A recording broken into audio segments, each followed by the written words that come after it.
ఏదండి? అది ఎవరికి మాట్లాడాను? అది తెలంగాణ ప్రజలను ఉద్దేశించి కాదు కదా.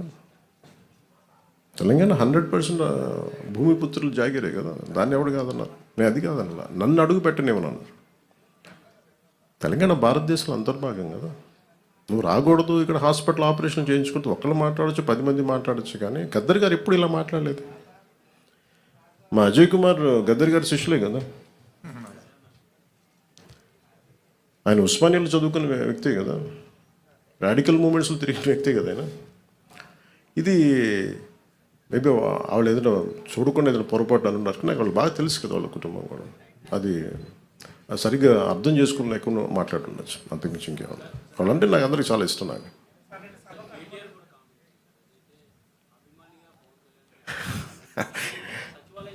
కేటీఆర్ గారు నాకు చాలా మంచి బ్రదర్ కైండ్ రిలేషన్షిప్. మా ఇద్దరికి అనేక సందర్భాల్లో కలిసాం. మా ఇద్దరికి చాలా పరస్పర ఇష్టాలు ఉన్నాయి. పాలసీల్లో ఒక మాట అటు ఉంటుంది ఇటు ఉంటుంది. కానీ ఆయన ఏమన్నారు నేను చూడలేదు. నాకు తెలిసి ఆయన తప్పుగా ఏం మాట్లాడుకుంటారు, నాకు తెలుసు. అదే అనుకుంటా.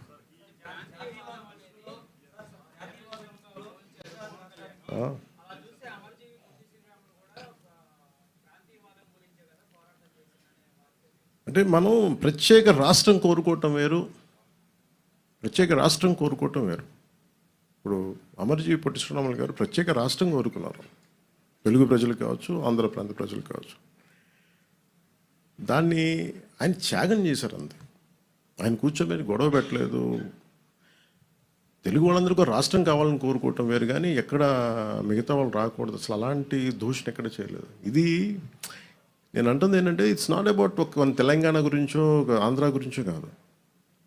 మీరు వెళ్ళే కొద్దీ విభజించుకుంటా వెళ్ళిపోతే, ఈ విభజన ఒక భూమికి మీరు సరిహద్దు వేయగలరు, కానీ మనసుల్లో వేసే ఈ విభజన, ఈ వేర్పాటు చాలా కనిపించు, చాలా లోతుకి వెళ్ళిపోతాయి.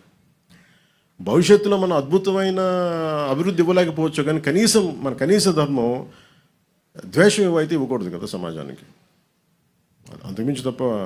అంటే ఆయన్ని కూడా నాకు తెలిసి ఆయన ఒక రైట్ పర్స్పెక్టివ్లో అని ఉంటారు. కానీ ఒకసారి పూర్తి నేను చెప్పింది చూస్తుంటే నాకు అలా ఉండేది కాదేమో. అది మేము ఎప్పుడైనా కూర్చున్నప్పుడు సరదాగా మేము మాట్లాడుకుంటాం. That's not at all issue.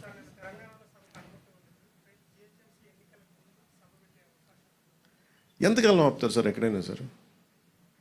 ఇప్పుడు ఇలా అయితే మీరు నాకు తెలిసి తెలంగాణ అంతా కూర్చోబెట్టి, తెలంగాణ నిజంగా చెప్పాలంటే తెలంగాణ పోరాట స్ఫూర్తి చాలా ఎక్కువ. ఇప్పుడు నేను కూర్చోబెట్టి ఇక్కడున్న మా నాయకులు ఎవరు పోటీ చేయట్లేదు కదా.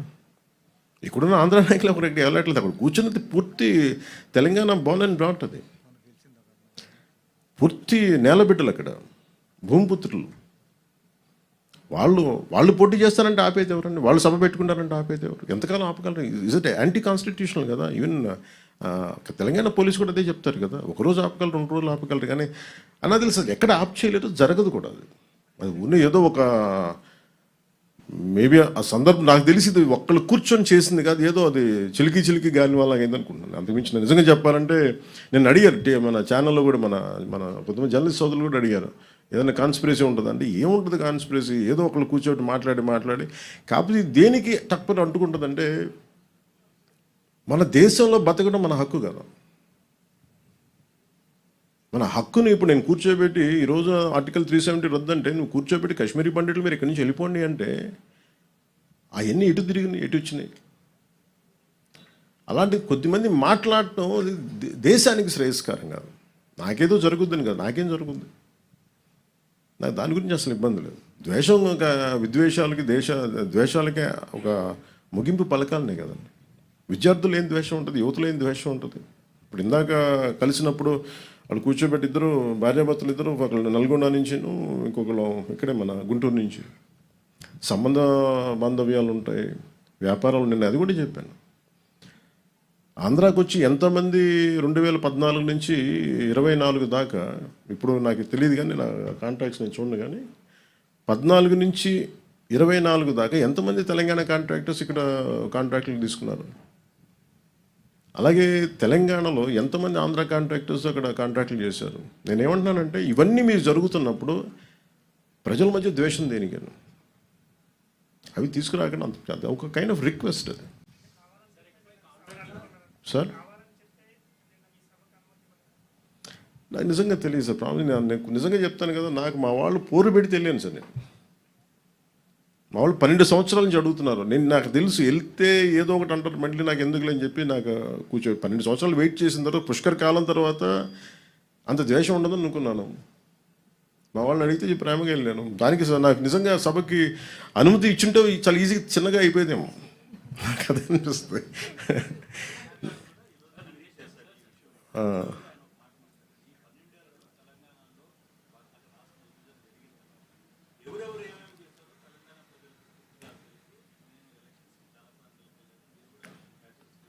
నేను మహారాష్ట్రకి వెళ్ళాం సార్, తమిళనాడుకి వెళ్ళాను. ఇంకా తమిళనాడు ఇస్ మోర్ వోలటైల్ కదా అలా మాట్లాడాలంటే. మురుగన్ మానాడికి వెళ్ళాను, దాదాపు 10 లక్షల మంది ప్రజలు వచ్చారు. I was chief guest there.